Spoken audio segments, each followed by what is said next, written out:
Magandang gabi. Salamat sa panonood. Welcome back to the channel. My name is JFragment, discovering Filipino culture through its music, film, and documentaries. Today is documentary with music. We're going to check out why nobody understands Ken. And I can probably sign myself up a little bit on that list because I heard FELIP, his latest song Sulfur, and I didn't understand it. I discounted the lyrics, and people who have a real deep understanding of this guy is like, oh, what you gotta understand is he meant this, he meant this, he meant this. So these guys are obviously not paper thin. Let's hear more about Ken and see what he's all about. If it's by Chuck, we know it's gonna be good. Sino ang pinaka-spoiled sa grupo? Ito Ken's the most spoiled. Sino ang makakalimutan? Hindi pong patapos na, nagkamali pa siya. I saw that. Bakit natangin Ken? Bakit si Ken? Bakit si Ken? Please stop it. Oh.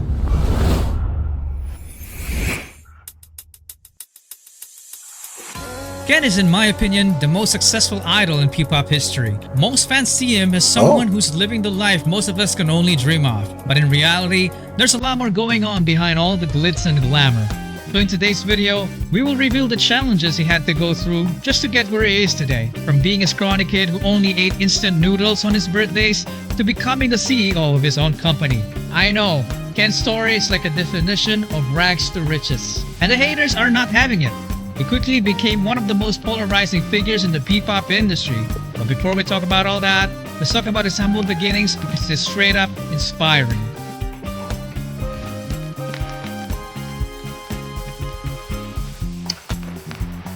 You guys said that Chuck did end up meeting these guys, right? Like they must have watched these. I mean, if someone makes a documentary about me, I'm gonna watch it, right? Like, right? Just out of being curious.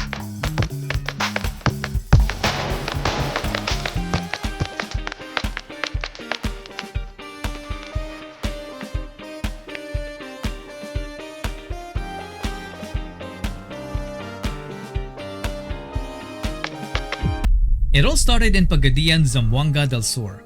This is the countryside where Felipe John Susson was raised. His mom wanted to name him Kenji, but his grandpa Felipe insisted to name him Philip. He was the youngest member of a family that barely had anything financially. They were very poor that instead of a cake on his birthday, all he gets is a plate of instant noodles. Brutal. Life was so hard that having fried chicken was heaven for him, so it quickly became his all-time favorite. Because of this, both of his parents had to go overseas to find better paying jobs to support the education of Ken and his older sister. He had to be taken under the... Because you guys have to pay for public school, right? Like it's not just something that is covered? Support the education of Ken and his older sister. Brutal. He had to be taken under the care of his grandparents. He then grew up in a church and his grandpa was the pastor.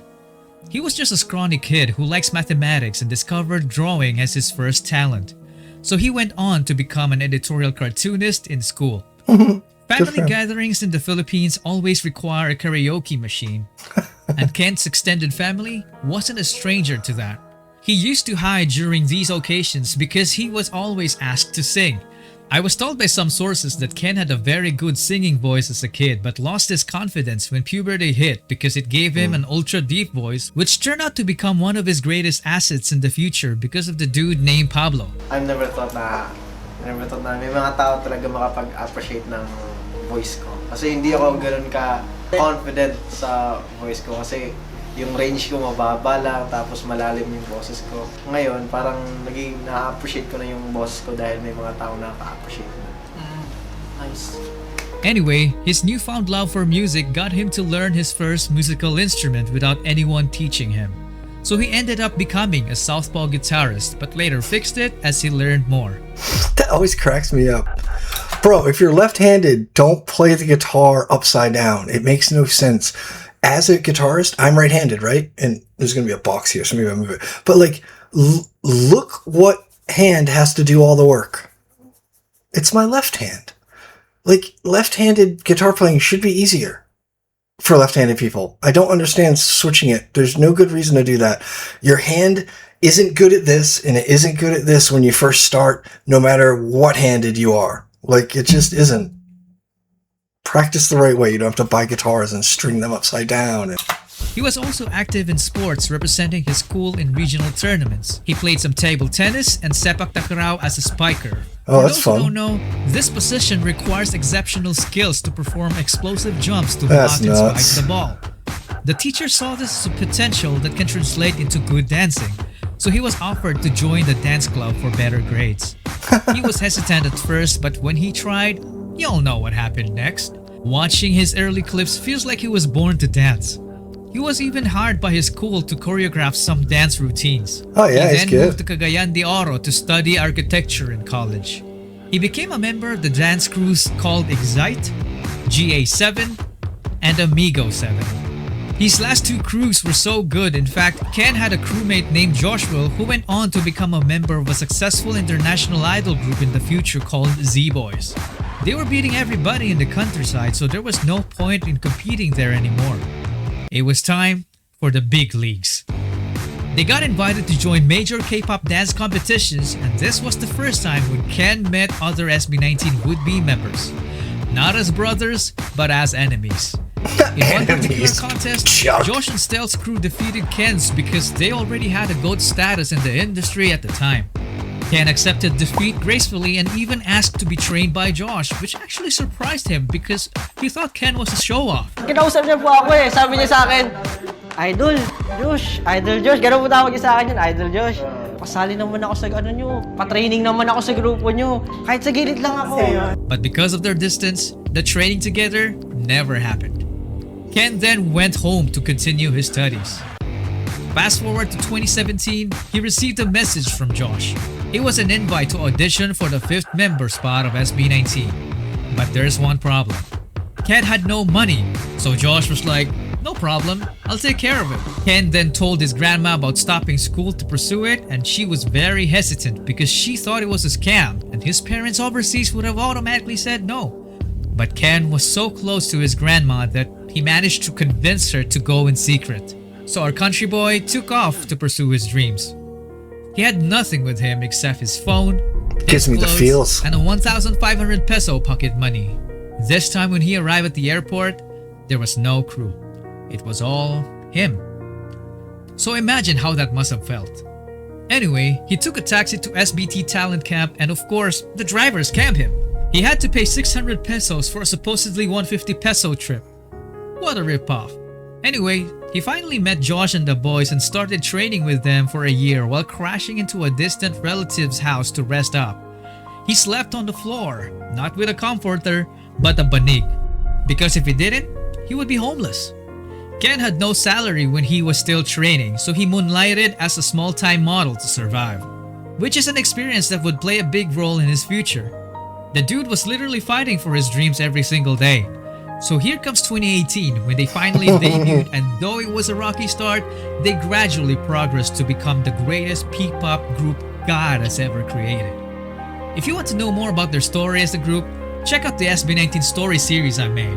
Links down in the description. Quite good. You can also join the highest tier of our channel's membership if you're interested to be credited as one of the executive producers. So how did Ken become the most polarizing P-pop idol? Like, how is he either obsessively loved by fans or obsessively hated by bashers? Well, he has this persona of a badass dude who doesn't give a shit. And if you combine that with one of the many accusations thrown at him, then they got themselves a new P-pop villain in the making. But there's one thing in common between all those issues. They lack evidence. There are a few exceptions though, but you can't say a person is arrogant just because he looks cool and badass. The dude is even a softie. He tends to cry and You can look arrogant. It sucks, but you can look snobby. You can look like a jerk. People tell me all the time, I look angry. But people always say I look so angry. So like, you can look a certain way and be nothing of that way. He looks arrogant. Ken looks arrogant. He's a really good looking guy with confidence. That is arrogance. Like, shit. because he looks cool and badass. The dude is even a softie. He tends to cry in interviews and emotional moments. His awkwardness as a kid is still there, and this TikTok clip says it all. Me and you and you and me, just us and your friend Steve. Do do do do do do do Steve. Do do do do do do do Steve. Do do do do do do do Steve. Do do do do do do do Steve. Do do do do do do do Steve. Do do do do do do do Steve. Do do do do do do Steve. Also, you can't just call a person lazy just because you've seen a few clips of him sleeping. I mean, isn't it a result of him working too? We had a singer, he used to call it power save mode. It was insane. When we were on tour, he was basically like a vegetable in the van. Like, he wasn't the brightest guy. He wasn't like a high IQ individual where he's like always thinking either. Like, he was a very basic dude. Like, he just needed to eat. He needed to sleep. We get to the show. Everything. He was a very basic guy. But like, it was funny. Like some people, and it's such a grind. What they're doing is such a grind. They have to find different ways to disassociate from the grind. And Ken is just dabbing and playing with the phone and maybe doing his little ADHD thing when my buddy Steve, actual name Steve, is in power save mode for half the tour. You can't even talk to him. You know, it's a lot of stress doing what they're doing. It's not a regular job. It's a regular job where everybody's looking. I don't know it from experience. I'm just saying, like, it must be really hard. Too hard? Being an idol and running your own clothing company at the same time Nightmare. is no joke. Yeah. The dude only used to draw this aspiration, but now It's only his art, and then he does fashion as a business, which is your art, and then people are going to tell you your art sucks, and it's your business with money. Like, he's putting himself out there. Like, that's a lot. Like, he's being super vulnerable. Here's how I sing. Here's how I look. Here's how I model. And then he's going to get picked on. I mean, you have to have a super thick skin, which I wouldn't have had that at 20 something years old. This would have broke me. company at the same time is no joke. The dude only used to draw this aspiration, but now he made it happen. He managed to build a company that sold out merch in just minutes. It's Cool. insane. It's even rumored that his company is now worth more than $1 million. Wow. Whether it's true or not, it put an even bigger target on his back. Yeah. Haters started coming up with even more ridiculous claims, like accusing him of copying 2 K-pop music videos just because they have a similar vibe. This was easily debunked though. If you want to check it out, I made a video about it, link down in the description. His main dancer position got also heavily criticized because of one single clip of him messing up on live TV. Yeah, It he wasn't is fair messing in up my on opinion live because TV. Ken has always been consistent in it. Yeah, whatever's happened, that he is not feeling well.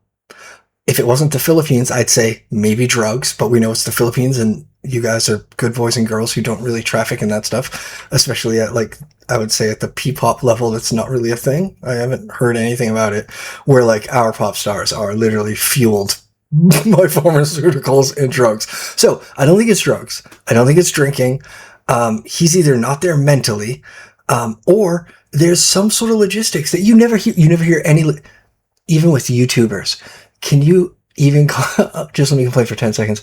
The amount of videos I've done and put up on YouTube only to be blocked. I have to take them down. No one ever hears about them. I'm struggling. And then I finally get a video up that day. I'm so happy that one went through without a technical difficulty. And then I get comments that's like, you know, this, and you're just like, oh, if you only knew how long and how much it took and how many errors I went through just to get it to look that good, but they don't. And it's okay. That's okay. Like, exactly with Ken. What I'm saying is, like, there could have been a million logistics behind the scenes here, and maybe you guys know him, but like, he could have not been able to practice. He could have had it out with the director, but there could be a million reasons why he's not dancing well that has nothing to do with him being a good dancer, which is obviously, look at him. This looks like me trying to dance. It's clearly not him doing his best and just not being a good dancer. That's a funny thing to pick on. There's something wrong, right? Clearly there's something wrong here. His main dancer position got also heavily criticized because of one single Everybody clip of him knows it, and he messing up on doesn't. live TV. Something's it wasn't wrong. fair in my opinion because Ken has always been consistent in his dance performances. Well, yeah. Yet the haters suddenly forgot about how good he really is. Yeah, whatever. Ken never fired back.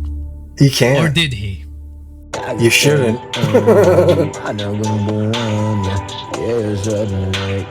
Hades in the way. Nagtatago kapag sa likod ng dami ang kapapre. Huwag mo mahiya, yeah. Bas ka na sa lunggot, yeah. Patingin naman na sa pagkabano ng hihilip pababa, yeah. So why does the Yeah. So listen.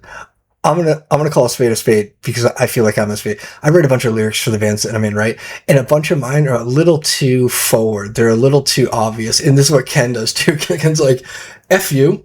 You don't like my shit, bro. Go get bent. Like, he's not using any sort of lyrical genius or double entendres or like doing the Pablo level massaging. He's like, get fucked. I don't care. Well, I also suffer from this, Ken. I'm just saying,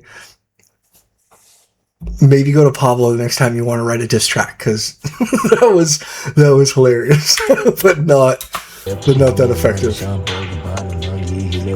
I mean, So why does the poultry still exist and are still growing in numbers after I all like the bashing? Ken. I think Well, it's because he I think doesn't I only relate to have the Ken alluring most. personality, but he also has the capability to back it up. Scratch that. Capabilities.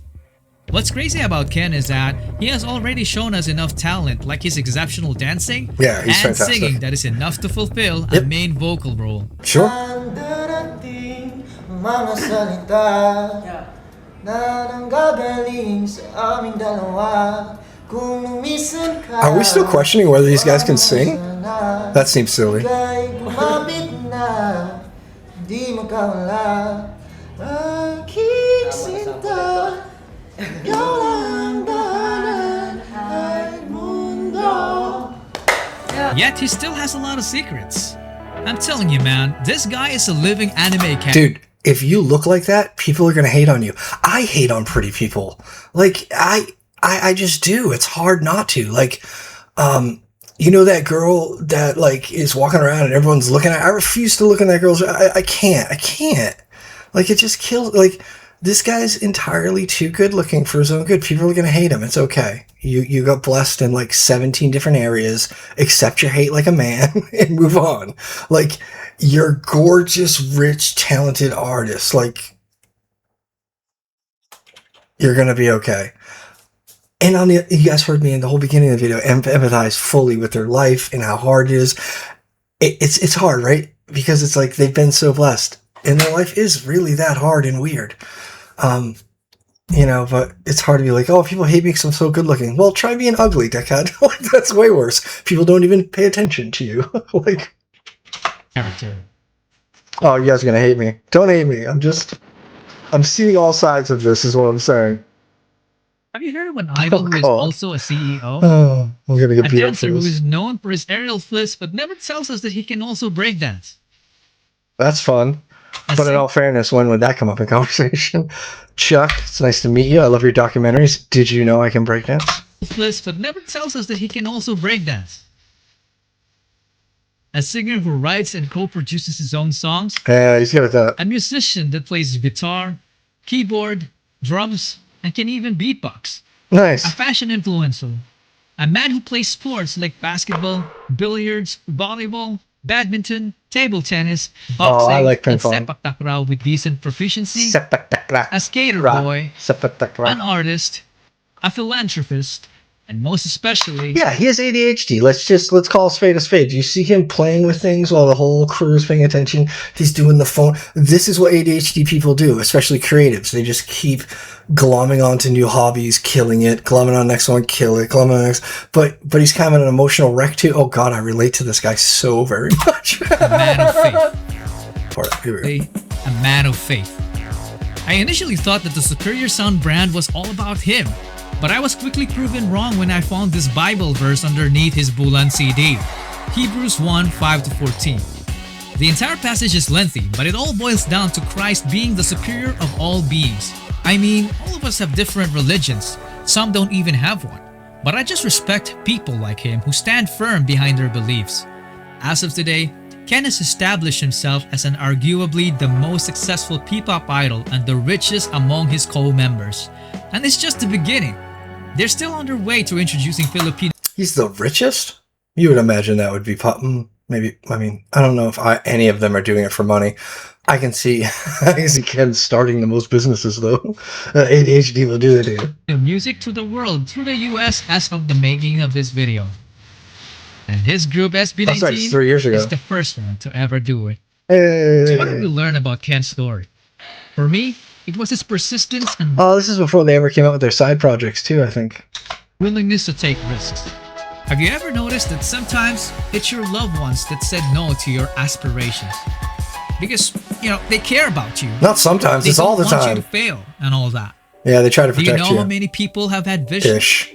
ideas, Crabs and and huge career buckets. moves that they were about to do, but they allowed the word no to stop them? For all I know, you might be one of those people. The difference with Ken is that he never gave the power to the word no. It was his own grandma who tried to stop him, but he continued. Yes, haters exist, but he didn't reject his own ideas just because they rejected his ideas. Haters hate because they feel small when your ideas start turning into reality.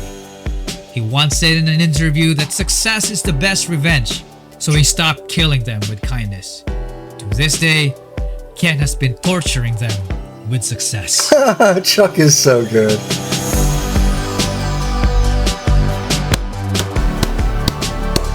Yeah, I like Ken. Meant to turn it down a little. Yeah, Ken is awesome. He definitely feels what people say, and that sucks. But as he gets older, that gets much easier. And as he's gotten more able to complete his goals, succeed, he realizes the 30% rule, right? I mean, I make this up, but 30% of people are going to hate your art. They just will. Doesn't matter why. Doesn't matter why. They just will. There's whole pie slices of why. One is because they don't like your stupid face. There are seriously people out there that don't like Ken because of his face. It's not his fault. But there are people in Hollywood where I don't like their face. I'm sure they're very nice. I don't like looking at them. I don't want to watch a movie with them. They could be the sweetest people in the world. And that's not their fault. And should they change their face? No. Should they spend any energy on wondering what they could do with their face to make me want to watch their movie? No. We do all spend time doing that, though. It sucks. We really shouldn't. Let the 30% be the 30%. Don't take it personally. I hope the rest of you are having a super positive day. It's been a hard week for me, I'm not going to lie. So it's always great to hop in the live chat and chat with you guys. Hopefully this one did not get me ostracized from SB19. I think next up we're going to do either Josh or Pablo. Thanks.